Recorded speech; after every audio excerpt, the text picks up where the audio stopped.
फिल्मी किस्से बाय राकेश में आपका स्वागत है। आज के एपिसोड में 1984 की फिल्म मशाल के बारे में कुछ अनसुनी बातें आपके साथ शेयर करेंगे। कई दोस्तों ने इस फिल्म के बारे में वीडियो बनाने के लिए कहा था, इसलिए ये वीडियो आपके सामने है। इतना अच्छा लिखते हैं आप, इतना अच्छा लिखते हैं। रुपया कैश दे दूं? आप ही सोचकर बता दीजिए। ये थप्पड़ मैंने आपको इसलिए मारा मिस्टर वरदान, मैंने पहले काफी सोचा, मगर आपकी इस घटिया बात का इससे ज्यादा मुनासिब जवाब मेरी समझ में नहीं आया। मैंने तुमको नहीं पहचाना पुलिस स्टेशन में, इसकी वजह है, और वजह यह है कि अगर मैं तुमको पहचान लेता तो मैं जानता हूं कि तुम लोगों का क्या हशर होता, क्योंकि वहां से तुम लोग सुधर के इंसान बन के वापस नहीं आते, खराब होकर और बिगड़ कर वापस कुछ करता हूं। मैं कुछ करता हूं सुधा। ए भाई साहब, अस्पताल पहुंचा दो। इसके मुख्य कलाकार थे दिलीप कुमार, अनिल कपूर, वहीदा रहमान, अमरीश पुरी, रति अग्निहोत्री, सैयद जाफरी, मदन पुरी, गुलशन ग्रोवर, मोहन अगाशे, आलोकनाथ, नीलू भुले। स्टोरी, स्क्रीन प्ले, डायलॉग्स और गीतकार जावेद अख्तर, संगीतकार हृदयनाथ मंगेशकर, निर्माता निर्देशक यश चोपड़ा। फेमस राइटर वसंत शंकर कानेटकर का मराठी प्ले था अश्रुनाची झाली फूले, मतलब आंसू बन गए फूल। इस प्ले पर आधारित हिंदी फिल्म 1969 में आई आंसू बन गए फूल। इसके लिए वसंत कानेटकर को बेस्ट स्टोरी का फिल्म फेयर अवार्ड मिला था। मशाल इसी कहानी की अडेप्टेशन थी। जब जावेद अख्तर और यश चोपड़ा ने इस कहानी पर फिल्म बनाने का मन बनाया तो यश चोपड़ा ने क्लियर किया कि फिल्म में मेन कैरेक्टर विनोद कुमार बाकी फिल्मों की तरह स्मगलर नहीं होगा और राजा का किरदार निभाने वाले लड़के को पुलिस अफसर नहीं बनाएंगे, इसलिए फिल्म में जर्नलिज्म डाला गया। पहले दिलीप कुमार के साथ अमिताभ को लिया जाना था, पर वो बात नहीं बन पाई। फिर कमल हसन के बारे में सोचा गया, वहां भी बात नहीं बनी। उसके बाद सनी देओल को साइन कर लिया गया और अनाउंस भी कर दिया गया। धर्मेंद्र को लगा करियर के शुरू में सनी इतने तैयार नहीं हैं कि दिलीप कुमार के साथ काम कर पाएं, तो सनी को इस प्रोजेक्ट से हटा लिया गया। फिर जावेद अख्तर और शबाना आजमी के कहने पर यश चोपड़ा ने अनिल कपूर को ये रोल दे दिया। ये भी कहा जाता है कि जब कमल हसन को राजा का रोल निभाना था तब अनिल कपूर को उसके दोस्तों में एक रोल दिया गया था, गुलशन ग्रोवर और मदन जैन के साथ। गुलशन ग्रोवर को भी जावेद अख्तर के कहने पर ही रोल मिला था। कमल हसन के इनकार करने के बाद कोई हीरो चाहिए था, इसलिए जावेद अख्तर के कहने पर यश चोपड़ा ने अनिल कपूर को इस रोल में शिफ्ट कर दिया था, प्रमोट कर दिया था। अनिल कपूर के लिए करियर के शुरू में यह बहुत बड़ा मौका था और इस फिल्म में काम करने का उन्हें बहुत फायदा भी हुआ। यश चोपड़ा पद्मिनी कोल्हापुरी को साइन करना चाहते थे, पर बात नहीं बनी। स्वरूप संपत इस उम्मीद में थी कि यश चोपड़ा उन्हें हीरोइन का रोल देंगे, पर यश चोपड़ा नाखुदा और सवाल में उनके काम से सेटिस्फाइड नहीं थे। उन दिनों यश चोपड़ा ने अनुपम खेर को एक प्ले में देखा और अनुपम खेर से बहुत इंप्रेस हुए। उन्होंने अनुपम को अपने घर पर बुलाया। यश जी ने बताया कि मैं तुम्हें अपनी फिल्म मशाल में एक रोल देना चाहता हूं। अनुपम खेर बहुत खुश हुए, पर बहुत जल्द यश चोपड़ा ने ये आइडिया चेंज कर दिया। अनुपम ने कहा, मुझे छोटा सा ही रोल दे दीजिए, पर आपकी फिल्म में काम दीजिए। यश चोपड़ा ने कहा, मैं तुम्हारे टैलेंट को वेस्ट नहीं करना चाहता, तुम्हें जब भी दूंगा बड़ा रोल दूंगा, इंपॉर्टेंट रोल दूंगा। फिर जब अनुपम खेर फेमस हो चुके थे तो यश चोपड़ा ने उन्हें विजय में रोल दिया था। उसके बाद तो अनुपम खेर यशराज बैनर के खास एक्टर बन गए। अमरीश पुरी ने यश चोपड़ा के निर्देशन में पहली बार काम किया था और ये एक ही फिल्म है जिसमें उन्होंने यश चोपड़ा के निर्देशन में काम किया है। यशराज बैनर में अमरीश जी ने और भी फिल्में की हैं। यश चोपड़ा के पुराने सिनेमाटोग्राफर केजी थे, उन्हें ही साइन किया गया। हार्ट अटैक के कारण वो दुनिया छोड़ गए। उनके असिस्टेंट किशन की एज इंडिपेंडेंट सिनेमाटोग्राफर ये पहली फिल्म थी। शूटिंग के दौरान क्रेन से गिर के उनकी मौत हो गई थी। फिल्म के शुरू में दोनों की तस्वीरें दिखाकर उन्हें ट्रिब्यूट दिया गया। आर्ट डायरेक्टर सुधेंदु रॉय ने बहुत अच्छा काम किया था। फिल्म के सेट की बहुत तारीफ हुई थी। फिल्म में दिखाई गई बस्ती का सेट राजकमल स्टूडियो में लगाया गया था। एक बार Hollywood director Robert Wise Bharat आए थे। वो देखना चाहते थे कि यहाँ की फिल्में कैसे शूट होती हैं। रॉबर्ट वाइस को मशाल के सेट्स पर ले जाया गया। तब होली वाले गाने की शूटिंग चल रही थी। वो इस गाने की शूटिंग देखकर, कलरफुल माहौल देखकर बहुत खुश हुए। उन्होंने बहुत एंजॉय किया। रति अग्निहोत्री बीमार हो गई थी तो शूटिंग डिले हो गई। रति की तबीयत ठीक हुई तो उन्होंने मनमोहन देसाई को फिल्म कुली के लिए डेट्स दे दी थी।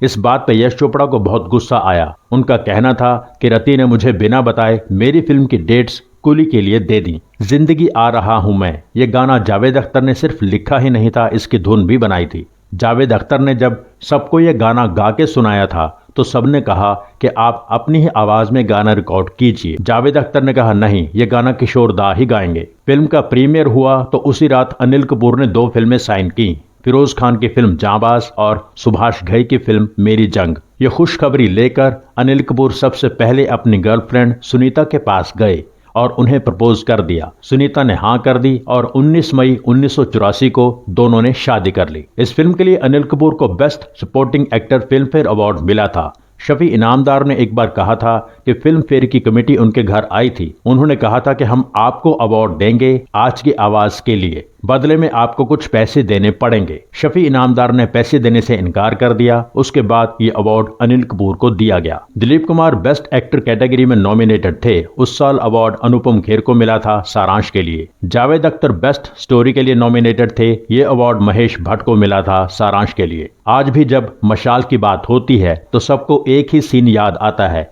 जो दिलीप कुमार के करियर के बहुत खास सीन्स में शामिल है। जब वहीदा जी की तबीयत खराब है, दोनों सड़क पर हैं, रात का समय है और दिलीप कुमार मदद के लिए लोगों को पुकार रहे हैं। रास्ते पर जा रही गाड़ियां रोकने की कोशिश करते हैं। ये सीन ग्रैंड होटल के सामने वाले क्रॉसिंग पर शूट किया गया था। इस सीन को शूट करने में 4 दिन लगे थे, यानी 4 रातें। दिलीप कुमार अपने काम में कितना डूब जाते थे ये आप सब जानते ही हैं। दिलीप कुमार इस सीन की फीलिंग से डिटैच ना हो जाएं, इसलिए वो पास ही ताज होटल में ठहरे हुए थे। वहीं से हर रात शूटिंग के लिए आते थे। 4 रात की शूटिंग, इतना इमोशनल सीन, हर रात हर शॉट में वो सीन का इमोशन मेंटेन करना और ऐसे दिखाना कि पूरा सीन एक ही बार में हुआ है, ये किसी भी एक्टर के लिए एक बहुत बड़ा चैलेंज है। पर यहाँ वो एक्टर थे जो कई और एक्टर्स के लिए एक्टिंग का स्कूल हैं। दिलीप कुमार ने इस सीन में क्या कमाल किया है वो आप सब जानते हैं। गाड़ी रोको भाई! ए भाई साहब, गाड़ी रोको!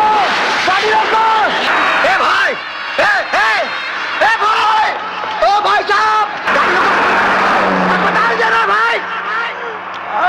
ए साहब, गाड़ी रोको, गाड़ी रोको! अस्पताल पहुंचा दो भाई साहब! ए भाई साहब! मैं कुछ करता हूँ सुधा! ए भाई साहब, अस्पताल पहुंचा दो! अरे कोई बचा लो रे! बुरी हालत है भाई!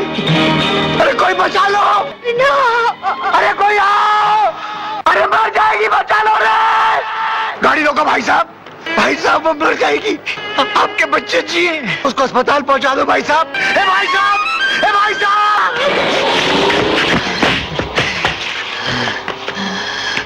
सुधा! सुधा!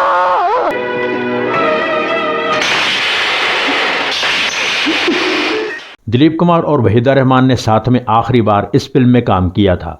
दिलीप कुमार ने यश चोपड़ा के निर्देशन में यशराज बैनर में सिर्फ यही एक फिल्म की है। जब मशाल की शूटिंग हो रही थी, उन्हीं दोनों निर्माता यश जौहर की फिल्म दुनिया में भी दिलीप कुमार काम कर रहे थे। उसके निर्देशक यश चोपड़ा के असिस्टेंट रमेश तलवार थे। उसके राइटर जावेद अख्तर ही थे। शायद बहुत लोग जानते होंगे कि यश चोपड़ा की बहन हीरू से यश जौहर ने शादी की थी, यानी यश जौहर यश चोपड़ा के जीजा थे। यश चोपड़ा करण जौहर के मामा थे। जावेद अख्तर पर यह इल्जाम भी लगा कि उन्होंने दुनिया की स्क्रिप्ट में देर की क्योंकि वो चाहते थे कि मशाल पहले रिलीज हो जाए। ऐसा हुआ भी, पर फिल्में दोनों ही नहीं चली थी। दिलीप कुमार के बारे में तो कुछ कहने की जरूरत ही नहीं। बाकी सब कलाकारों का काम भी बहुत अच्छा था। करियर के शुरू में अनिल कपूर का इस तरह का रोल करना, दिलीप कुमार के सामने परफॉर्म करना उनके लिए बहुत फायदेमंद रहा। करियर के शुरू के हिसाब से उनका काम बहुत अच्छा था। वहीदा रहमान, रत्या अग्निहोत्री, अमरीश पुरी, मदन पुरी, सैयद जाफरी, नीलू फुले, मोहन अगाशे, गुलशन ग्रोवर और बाकी सब कलाकारों ने अपना अपना काम बहुत अच्छा किया।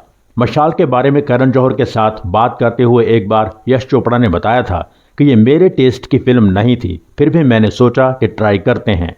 फिल्म को जानबूझकर डी ग्लैमराइज किया गया था। मैं पर्सनली चीजों को ग्लैमराइज करना ही पसंद करता हूं। इसलिए जब फिल्म रिलीज हुई तो बहुत लोगों ने मुझसे कहा, शिकायत की कि इसमें यश चोपड़ा वाला ग्लैमर नहीं था, ना ही गानों में वो रोमांस था जो उनकी फिल्मों में होता है। हीरो हीरोइन देश की या विदेश की बहुत अच्छी लोकेशंस पर गाना गाते हैं, पर इस फिल्म में रेलवे ट्रैक पर गाना गा रहे थे। फिल्म में गाने कम थे, गाने इतने मजबूत नहीं थे कि फिल्म को बहुत ज्यादा सपोर्ट कर पाते।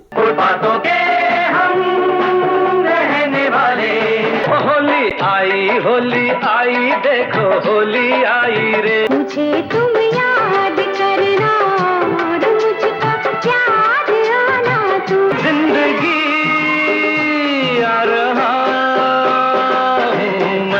बैकग्राउंड म्यूजिक ज्यादातर सीन्स में बिल्कुल बेअसर था। ऑडियंस फिल्म से कनेक्ट नहीं हो पाई। विकिपीडिया के अनुसार फिल्म का बजट 2 करोड़ 90 लाख के करीब था। Collections 2 crore 50 lakh. Film flop थी। मशाल के बारे में यह खास एपिसोड यहाँ पूरा होता है। एपिसोड के बारे में अपनी राय जरूर लिखें। लाइक का बटन जरूर दबाएं ताकि एपिसोड और लोगों तक पहुंच पाए। Thank you so much.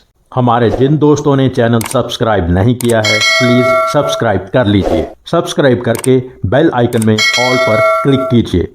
Episode like कीजिए, शेयर कीजिए, कमेंट कीजिए। Thank you so much for watching.